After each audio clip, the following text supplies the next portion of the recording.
All right, welcome to The Explainer. Today, we're checking into the surprisingly complex and honestly fascinating world of Malaysian hotel accounting.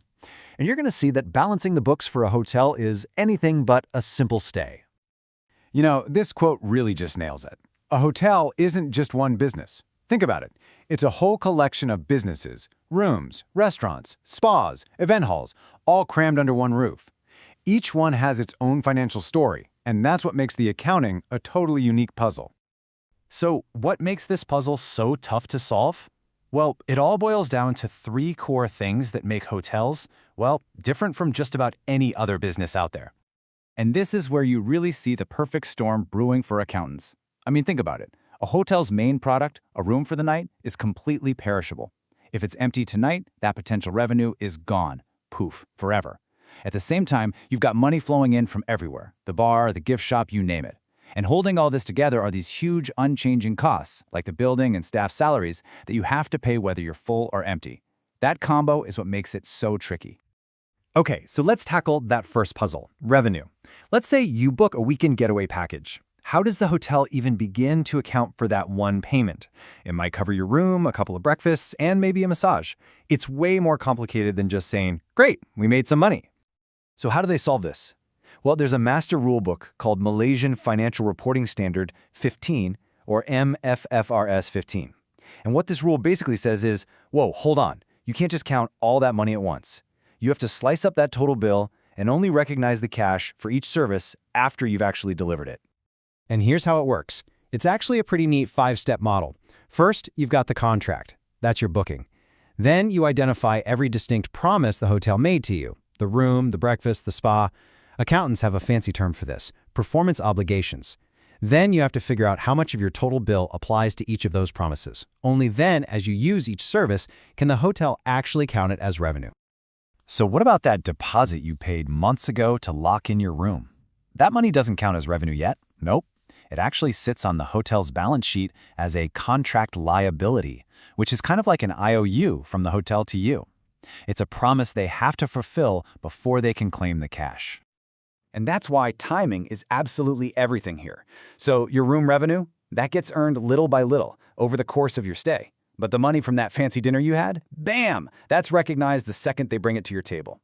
Even something like a no-show fee has a specific trigger. It only becomes revenue the moment your window to cancel has officially closed.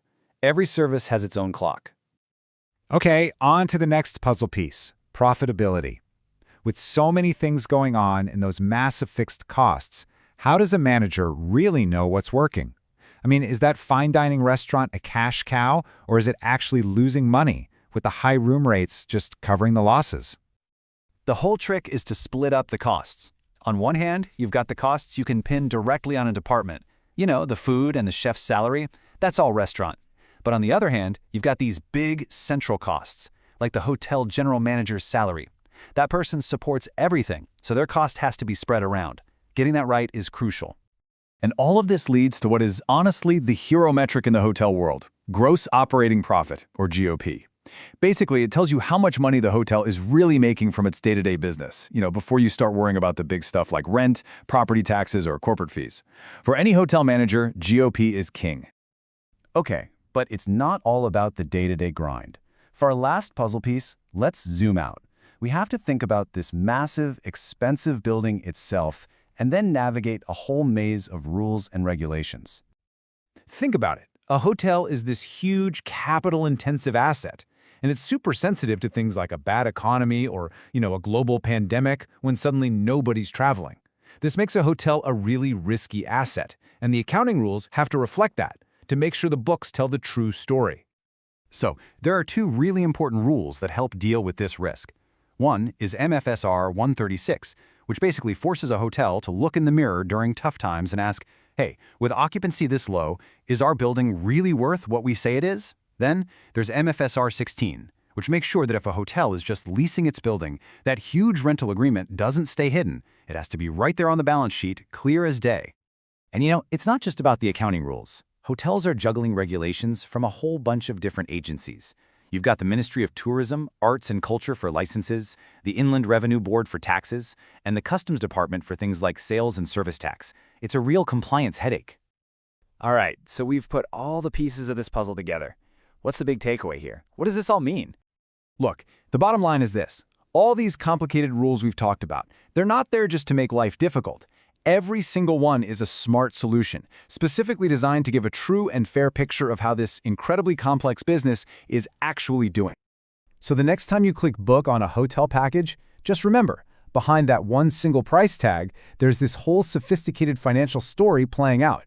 You're not just buying a room, you're buying a bundle of performance obligations that some very busy accountants are working hard to track. Thanks for checking in with us.